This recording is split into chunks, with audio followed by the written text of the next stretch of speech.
Hi everyone. This video is on solving systems using the Gauss-Jordan method. This section describes how to solve these systems by a matrix approach. Using matrices are particularly suitable for large systems having many unknowns. Okay, so in this video we're only going to do 2 unknowns or 3 unknowns, but it can be used to solve systems of 4 unknowns or 5 unknowns. We won't do that in this class though. A matrix is a rectangular array of numbers arranged in horizontal rows and vertical columns and enclosed by brackets. Each number in the array is an element of the matrix. So each number we call an element, and we have columns and rows.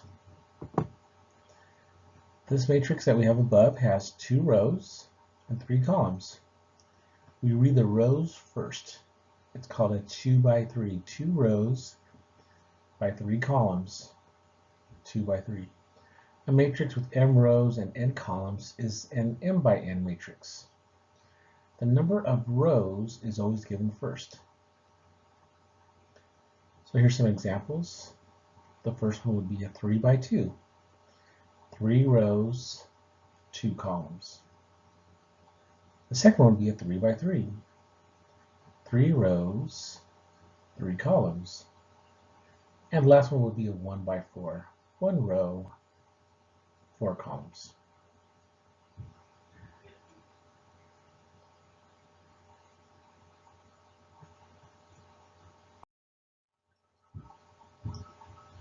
With every system of linear equations, we can associate a matrix that consists of the coefficients and the constant terms. This is called an augmented matrix of the system.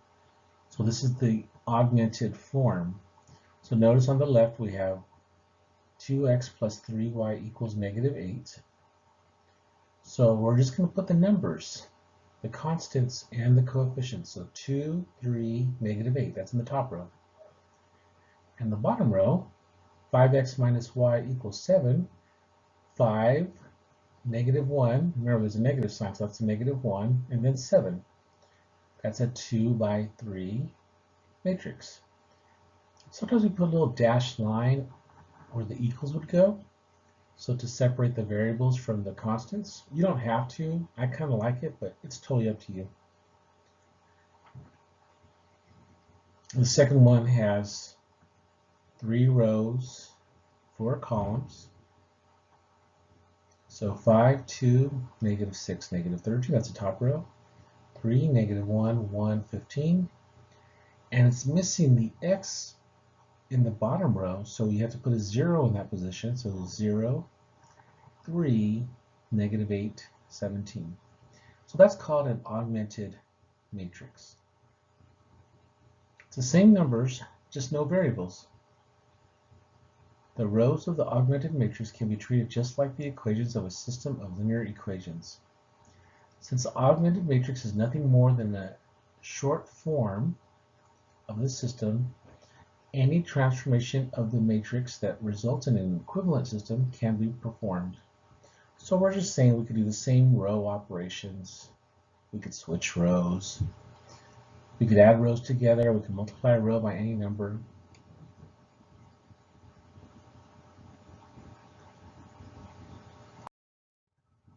Okay, so here are our elementary row operations. Any 2 rows may be interchanged. Any row of the matrix can be multiplied by a non-zero real number. So you can multiply a row by any number except 0. And any row of the matrix can be replaced by the sum of a non-zero multiple of another row plus that row. So you could multiply rows by numbers other than 0, and you could add rows together. Okay, same rules that we did before when we were doing elimination.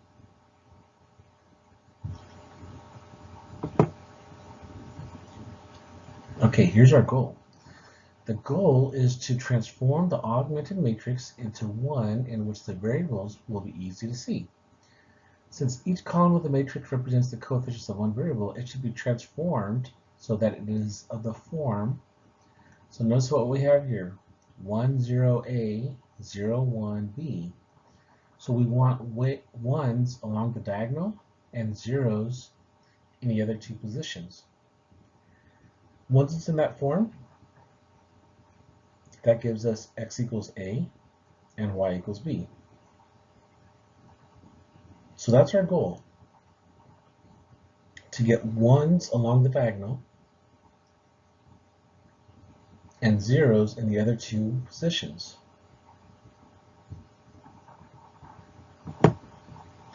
If we have three equations with three unknowns, then we're trying to get the same thing. We're trying to get ones along the diagonals. So notice that diagonal, 1, 1, 1, right down the middle. But the other numbers are all zeros.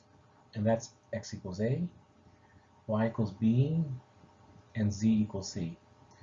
This is called reduced row echelon form. Again, I like that dashed line. You don't have to put the dashed line if you don't want to. It's just a matter of preference. Okay, I'm not gonna lie, it's a little bit of work, especially with the three variables. I probably think this is probably the hardest section as far as it being very tedious. But we're up for the challenge. Okay, here we go. So here's the steps. Okay, so I already took the general form. I just put numbers, that number symbol where the numbers would be. Our first step is to get a 1 in the upper left-hand column. Okay, so that's what that means. We want to get a 1 there. Now, how do we get a 1 there? Well, hopefully one of the rows starts with a 1. We could switch them if that's true. Or we could use some row operations to do it. Okay, a little note here. Getting a 1 in the upper left-hand column can be done by multiplying by the reciprocal of that entry. So let's say that number in the top is a 5.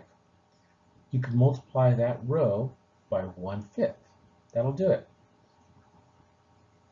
This often involves fractions and can get messy.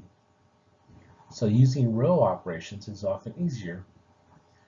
So what that means is, let's say one of the rows starts with a 5 and the other one starts with a 7. You could multiply both rows by numbers and then combine them to get a row that starts with a 1. So if you have a 5 and a 7, you can multiply the 5 by 3 and the 7 by -2, and then when you add them together, 15 minus 14, you'll get 1. So you could use row operations to get that 1. A little tricky, but we'll do some examples. Then we want to get a 0 in the lower left-hand column. Okay, how do we get that 0? We're going to multiply the 1 by the opposite of whatever that number is. Then we're going to get a 1 in the lower middle column.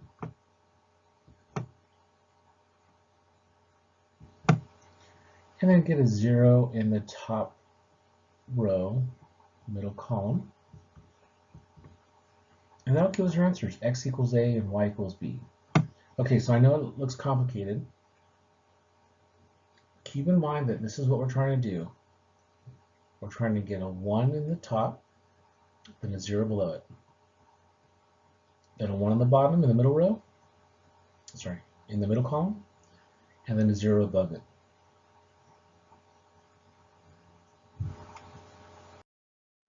Okay, here's our first example. It's not too hard. Let's first write the augmented form. 2, 3, 2, 1, -3, 10. Now, what was our first step? We want to get a 1 in the upper left-hand column. And we could do that by just switching the two rows. This is not always possible, but in this case we can. So just switch those two rows. Okay, what's our next step? We want to get a 0 in the lower left-hand column. So where that 2 is on the bottom row, we want to make that a 0. So you're going to multiply the top row by the opposite of 2. So we're going to multiply row 1 by -2 and then add it to the bottom row. That'll get it to be a 0. So I'm going to do the little scratch work on the side. Again, multiply by -2. That gives me -2, 6, -20. And then put the bottom row underneath it. 2, 3, 2. And now add the two rows together. 0, 9, -18. So it has a 0. Where should that go? Should that go in the top row or the bottom row? It should go in the bottom row because it has a 0 in the first position. So our top row is still 1, -3, 10. So you don't want to lose that 1. Remember, we're trying to get a 1 in the top row, a 0 below it. Now we're going to try to get a 1 where that 9 is. So we're going to multiply row 2 by 1/9. That'll make it a 1, or divide it by 9. You can say it that way. What you got to do, if you divide it by 9, you got to divide out the whole row by 9. So multiply by 1/9. 1/9 times 0 is 0, and 1/9 times 9 is 1, and 1/9 times -18 is -2.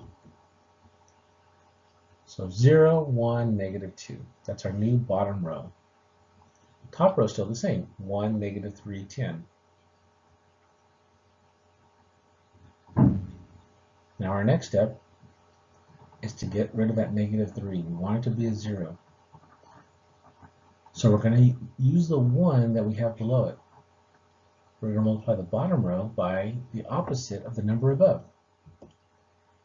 So we're going to multiply row 2 by 3. Multiply by 3. What does that give you? 0, 3, -6. And the top row, 1, -3, 10. That stays the same. Now we add them. 1, 0, 4.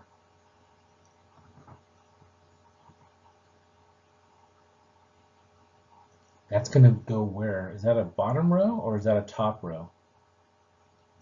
Right, that's a top row. So 1, 0, 4, 0, 1, -2. Hey, we're all done. X is 4 and Y is -2.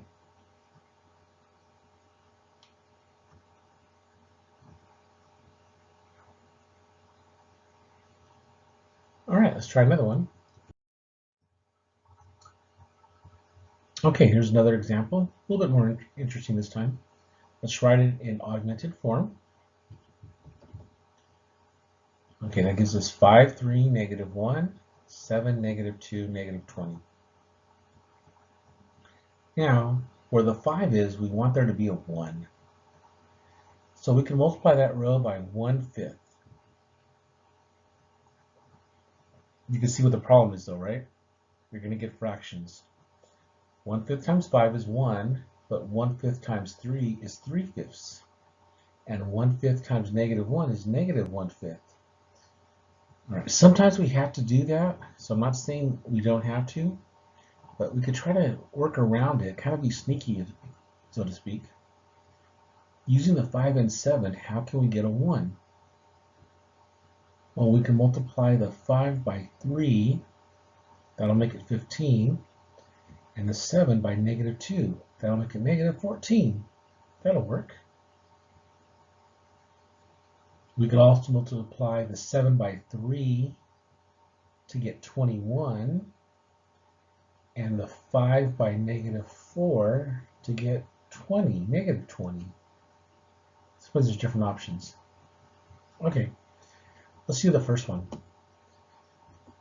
Multiply the top row by 3 and the bottom row by -2. We'll do that to the right.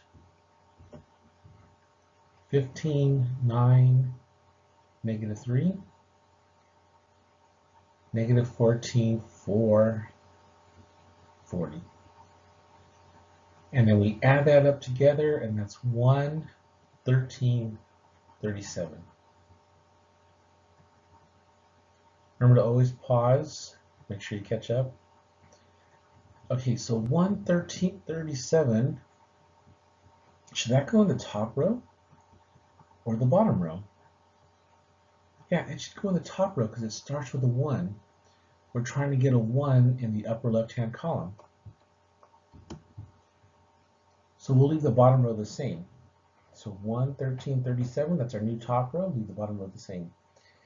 Now the bottom row, what do we want to do next? Well, we want to get a 0 in the lower left-hand column. So where that 7 is, we want it to be a 0. So we're going to use that 1. Every time we get a 1, we use it to get a 0. So we're going to multiply the top row by -7 and then add it to the bottom row. Okay, so multiply the top row by -7.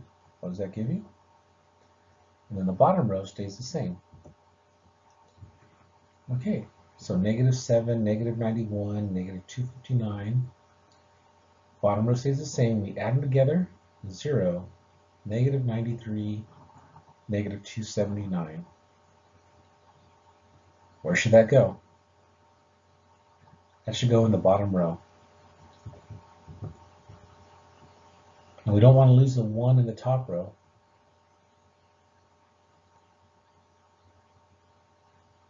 So our next step is to get that -93 to be a 1. We're going to multiply that row by its reciprocal. -1 over 93. The top row will stay the same. The bottom row will become 0, 1, 3. We're almost there. What's next? We got to get that 13 to become a 0. So we're going to use a 1 below it, multiply it by the opposite of that number, and then add the two rows together. So multiply row 2 by -13 and add it to row 1.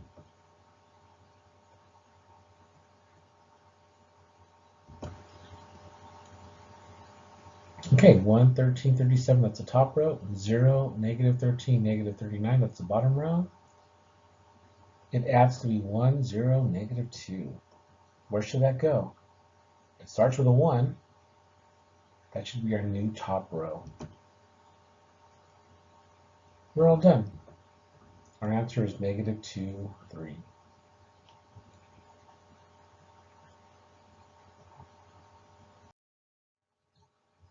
Okay, here's our next example. 2x plus 3y equals 16 and 4x minus 7y equals 6. Let's write it as an augmented matrix. 2, 3, 16 and 4, -7, 6. All right, we want to get a 1 in the upper left-hand column. There's no way to do that using the 2 and 4 to get a 1. That's because they're both even numbers. So the only way we could get that 2 to be a 1 is by multiplying by 1/2 on the top row. Okay, so remember, when you multiply by 1/2, you got to multiply it all the way through. So 1/2 times 2 will be 1, 1/2 times 3, 3 over 2, and then 1/2 times 16 will be 8. That's going to be our new top row. And the bottom row stays the same. Keep in mind that whenever we get a 1, we use it to get zeros either below it or above it. So in this case, we got the 1, so now we want to use it. We've got to get a 0 where the 4 is. So we're going to multiply the top row by the opposite of 4. Not only the opposite, yes, the opposite number.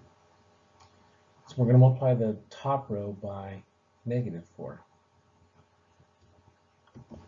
Okay, so multiply by -4. Might want to use some scratch paper to work it out. Always pause it so you can work it out and then write your result. So the top row is -4, -6, -32. The bottom row is 4, -7, 6.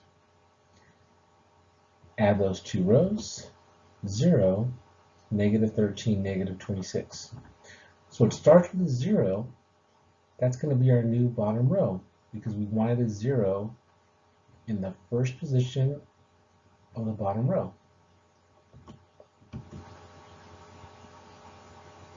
So top row we have 1, 3/2, 8, and the bottom 0, -13, -26. All right, what's next? We want to get a 1 where the -13 is. So to get that to be a 1, we're going to multiply that row by the reciprocal. The same sign, but it's reciprocal. So we're going to multiply by -1/13. Top row stays the same. The bottom row will be 0, 1, 2.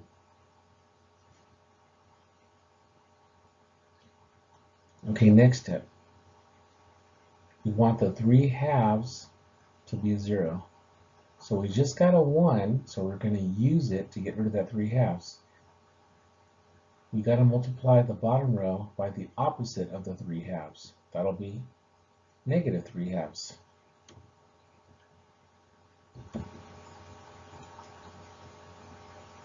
Okay, we'll do that on our scratch work below. So the top row stays the same, 1, 3/2, 8, and the bottom row will be 0, -3/2, and -3. Now we add those together. The 3/2 will cancel out. 1, 0, 5. That's going to be our new top row. And there it is, we're all done.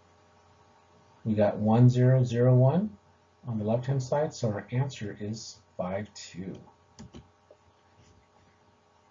Our x is 5 and our y is 2.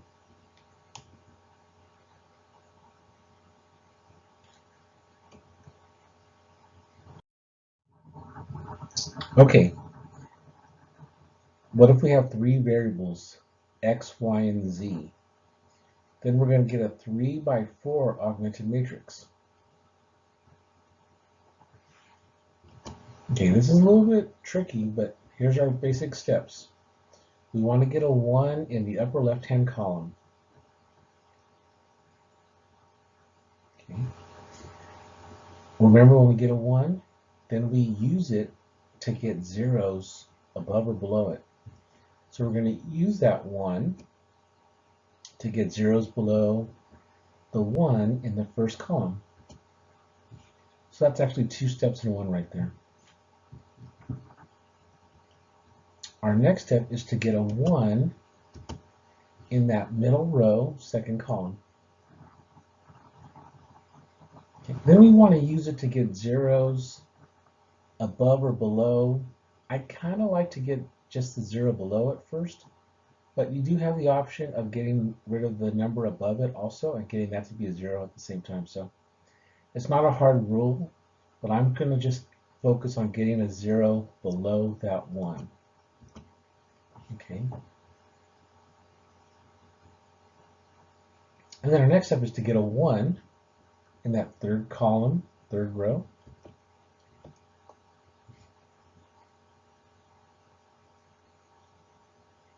Okay, so notice that we have 1s along the diagonals and 0s below it. Now we focus on getting rid of the numbers above the 1s, and getting those to be 0s. So I first try to get 0s above the 1 in the third column. And then my last step is to get a 0 above the 1 in the middle column, the second column. And then we have our answers. X equals A, Y equals B, and Z equals C.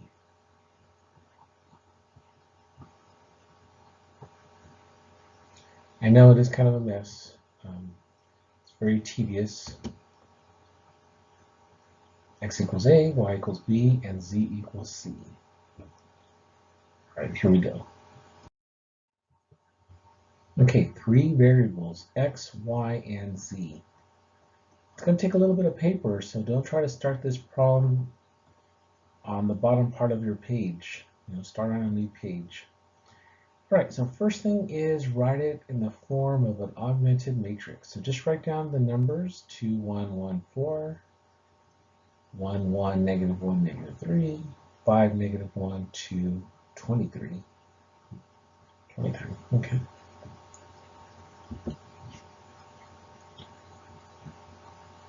like to put that little dashed line to separate my first three columns from the constants. Totally up to you. Okay, our first job is to get a 1 in the upper left-hand column. Well, notice that the middle row has a 1 in the first position.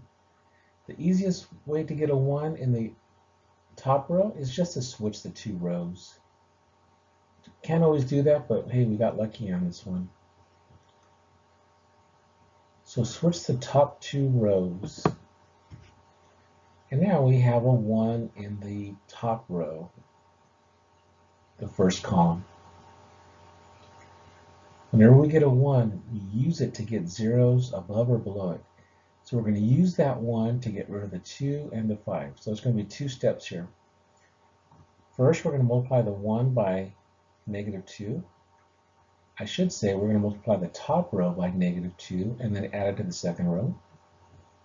Get that answer, that'll be our new second row. And then we're going to multiply the top row by -5 and add it to the third row. That will be our new third row. Okay, so one step at a time. Let's multiply the top row by -2. So -2 times the row 1 plus row 2. So put a -2 in front of that, multiply that top row by -2. So we should get -2, -2, 2, and 6. Now write the second row below it, and then add the two rows. Remember to always pause the video while you work things out. This gives us 0, -1, 3, and 10. That's going to be our new second row. Okay, but we also want to get rid of the 5, right? So now we're going to multiply -5 times the first row, and we'll add it to row 3. So I cross out that -2, now I'm going to put a little -5 there. So multiply the top row by -5 this time. See how it works? We got a 1, and now we're using it. So the top row will be -5, -5, 5, 15. And now write the third row below it. Add the two rows. 0, -6, 7, and 38. That's going to be our new third row. We use the first row and the third row. We don't want to replace the first row because we like that 1 in the first position, so that's going to be our new third row. So the first row stayed the same. The second row is at 0, -1, 3, 10. And the third row is 0, -6, 7, 38.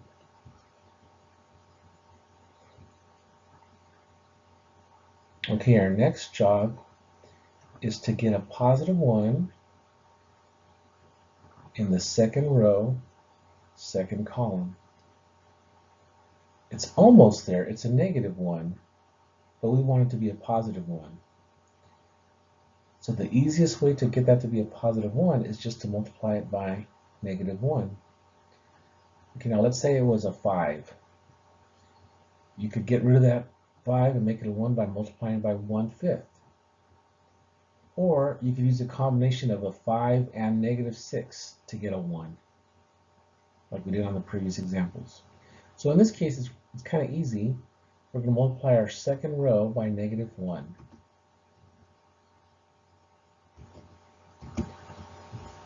Okay, so 1, 1, -1, -3, that's the top row. And now our new second row, 0, 1, -3, -10.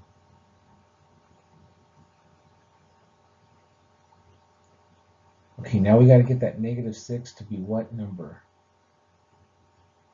Right, a 0. So we're going to use the 1 above it. We're going to multiply that 1 by the opposite of the number below it, so we're going to multiply it by 6.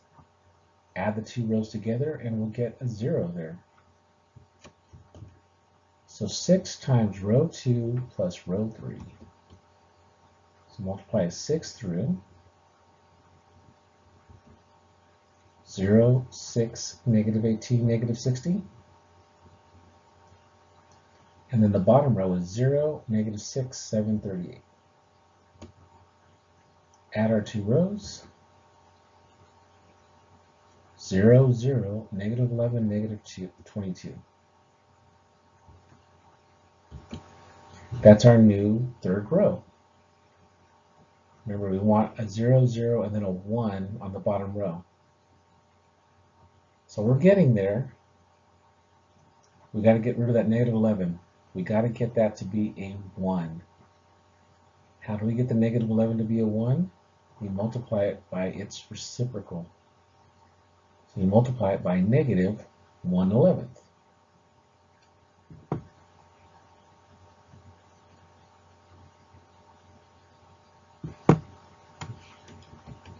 Okay, so that'll give us a 0, 0, 1, 2 in the bottom row.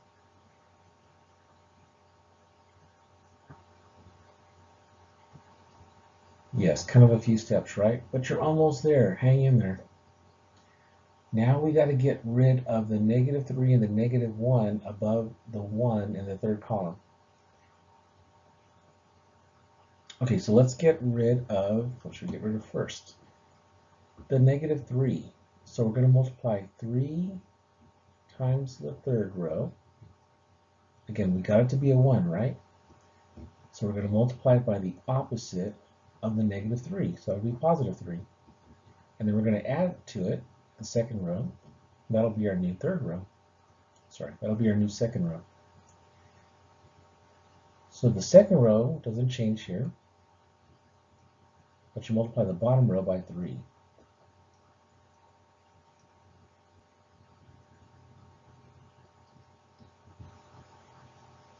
All right, so we got 0, 1, 0, 4.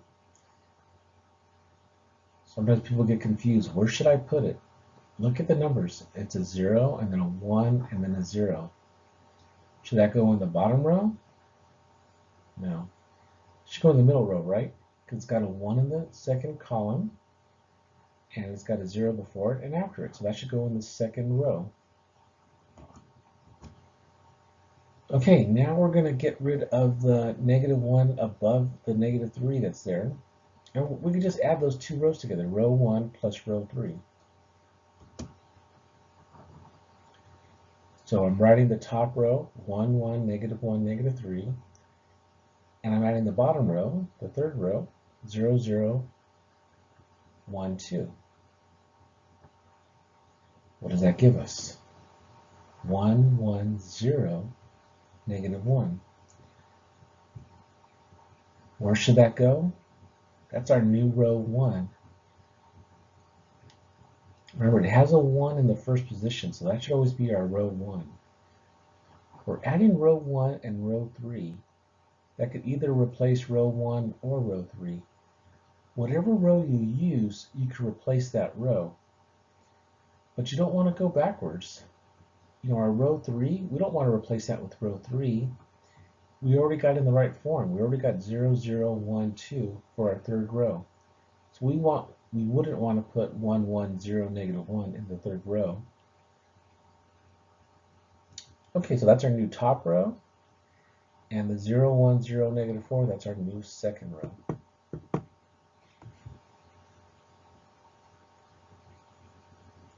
Last step. We need to get rid of the 1 in the top row, second column. So we're going to use the 1 below it.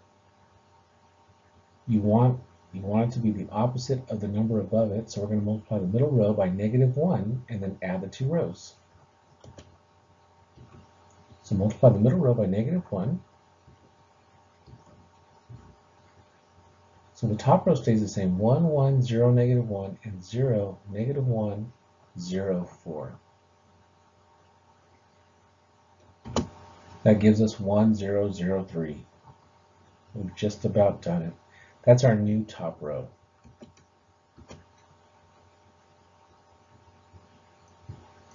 We've got it. Our x is 3, our y is -4, and our z is 2.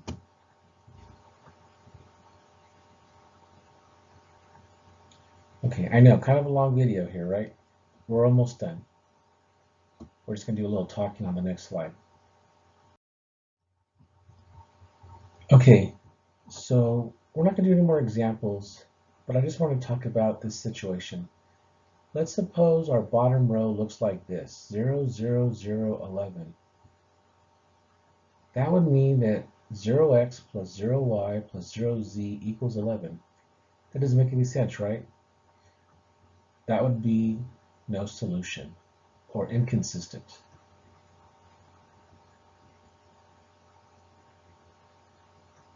So if you end up with a row where they're all zeros except for the last number, inconsistent.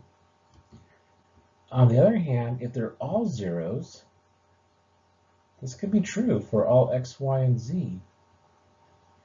So in this case, it's an infinite amount of solutions. There's infinitely many ordered not pairs, but triples, because it's an x, y, and z. Okay, so this one would be infinite solutions. So if you get zeros all the way across in one of the rows, infinite solutions. If you get zeros all the way across, but there's a number in the constant position, no solution. Okay, that's it. I'll see you here for the next one.